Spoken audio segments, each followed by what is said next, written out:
Hello বন্ধুরা, আজ আমরা তৃতীয় শ্রেণীর বিষয় আমাদের পরিবেশের প্রশ্নপত্র আলোচনা করব। দ্বিতীয় পর্যায়ে ক্রমিক মূল্যায়ন 2026 বিষয় আমাদের পরিবেশ, যার পূর্ণমান হচ্ছে 30। সময় এক জায়গায় পরীক্ষার্থীর নাম লিখবে, ক্রমিক সংখ্যার জায়গায় ক্রমিক সংখ্যা, আর বিদ্যালয়ের নামের জায়গায় বিদ্যালয়ের নাম। প্রাথমিক শিক্ষা পর্ষদের নির্দেশ অনুযায়ী নবপ্রবর্তিত পদ্ধতি অনুসারে প্রশ্নপত্রটি করা হয়েছে। দেখো, একের দাগের প্রশ্নগুলো দেখো কি বলা আছে। সঠিক উত্তরের তলায় দাগ দাও। এখানে 6টি করতে বলেছে। 6 গুণ 1 সমান সমান 6। পুলিশের পোশাক হয় খাকি রঙের। কম্পিউটারের দোকান হয় একটা নতুন জীবিকা, এটা হবে নতুন জীবিকা। ভূমিকম্পের অঞ্চলে ঘরবাড়ি হয় কাঠের, এটা হবে কাঠের। কয় চিহ্ন দিয়ে আঁকা ছবিকে বলে কি ড্যাশ, এটা হবে মানচিত্র। কুমোর ড্যাশের জিনিস তৈরি করে, এটা হবে মাটির জিনিস। গোলকিপারের পোশাককে বলে ড্যাশ, এটা কি হবে, এটা হবে জার্সি বলে। তারপরে দেখো 2-এর দাগের প্রশ্নগুলো। ফাঁকা স্থানে সঠিক শব্দ বসায়। দেখো এখানে কি দেওয়া আছে, এখানে তোমাদের 6টি করতে হবে। 6 গুণ 1 সমান সমান 6। 2 কি বলছে, ফাঁকা স্থানে সঠিক শব্দগুলো বসায়। প্রথম প্রশ্ন কি আছে দেখো, কেতকীর বাবা ড্যাশে চাকরি করেন, কোথায়, পঞ্চায়েতে। উপেন্দ্র কিশোর রায়চৌধুরীর লেখা ড্যাশ, এটা হবে টুনটুনির বই। বর্ষাকালে অনেকেই ড্যাশ শাড়ি পরেন, এটা হবে সিনথেটিক, কি হবে, সিনথেটিক। পাকা বাড়ি যারা তৈরি করে তাদের কি বলে, রাজমিস্ত্রি, এটা হবে কি রাজমিস্ত্রি। মরিয়মদের গ্রামে ড্যাশ হয়, মরিয়মদের গ্রামে কি হয়, বন্যা হয়। ঘুরে বেড়ানোর জীবনকে বলে ড্যাশ জীবন, কি জীবন, এটা হবে যাযাবর জীবন।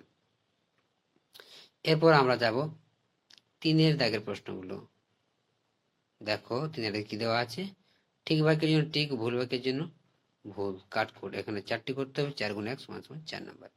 দেখো ডাক্তারবাবুদের পোশাক হলো অ্যাপ্রন, এটা কিন্তু ঠিক। পাকা বাড়ি ও মাটি বাঁশ দিয়ে তৈরি করা হয়, এটা কিন্তু ভুল।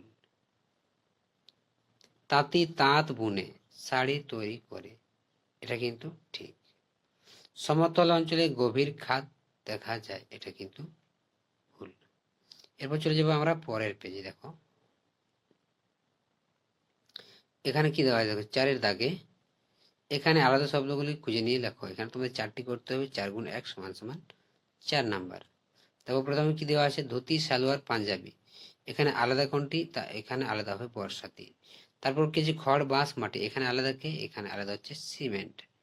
সুকুমার রায় সুবিমল সুবিনয়, এটা হবে সত্যজিৎ রায়, এখানে আলাদা কে, সত্যজিৎ রায়। পাজামা পাঞ্জাবি প্যান্ট ধুতি, এখানে আলাদা কে, এখানে হয়ে যাবে পাঞ্জাবি আলাদা। এরপরে দেখো 5-এর দাগের প্রশ্নগুলো। 5-এর দাগের প্রশ্নগুলো কি বলা হয়েছে দেখো, এগুলো তোমাদের একটি বাক্যে উত্তর করতে হবে।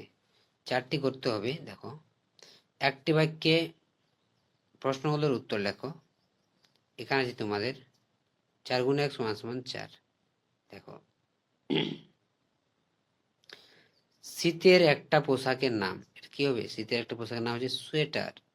পশুর চামড়া দিয়ে কি কি তৈরি হয়, দেখো জুতো ব্যাগ বেল্ট ইত্যাদি তৈরি হয়। পোস্ট অফিসের এর বাংলা অর্থ হচ্ছে কি, ডাকঘর। পোস্ট অফিসকে বাংলায় বলা হয় কি, ডাকঘর। ভালো করে দেখে নাও, ডাকঘর। এরপর দেখো ঘরে গিয়েছে একটি প্রাচীন জীবিকার নাম, তো এটা এখানে হবে একটি প্রাচীন জীবিকা শিকার করা, প্রাচীন জীবিকা হবে শিকার করা। এরপর দেখো আমরা চলে যাবো 6-এর দাগের প্রশ্নগুলোতে। এখানে তোমাদের দুটি দেখো করতে হবে। 2 গুণ 3 সমান সমান 6 নম্বর আছে এখানে। প্রশ্নগুলির উত্তর লেখো। দেখো পারিবারিক জীবিকা কাকে বলে, দেখো পরিবারের লোকেরা বহুকাল ধরে একই ধরনের কাজ করলে সেই কাজকে পারিবারিক জীবিকা বলে। তারপর যে ছিটে বেড়ার দেওয়াল কাকে বলে, কঞ্চির বেড়ার করে তার উপর বাঁশ মাটির প্রলেপ দেওয়ার দেওয়ালকে বলা হয় ছিটে বেড়ার দেওয়াল। অর্থাৎ বাঁশের কঞ্চি দিয়ে তৈরি বেড়া, তাতে মাটির প্রলেপ দেওয়া হয়, সেটাকে ছিটে বেড়ার দেওয়াল বলে।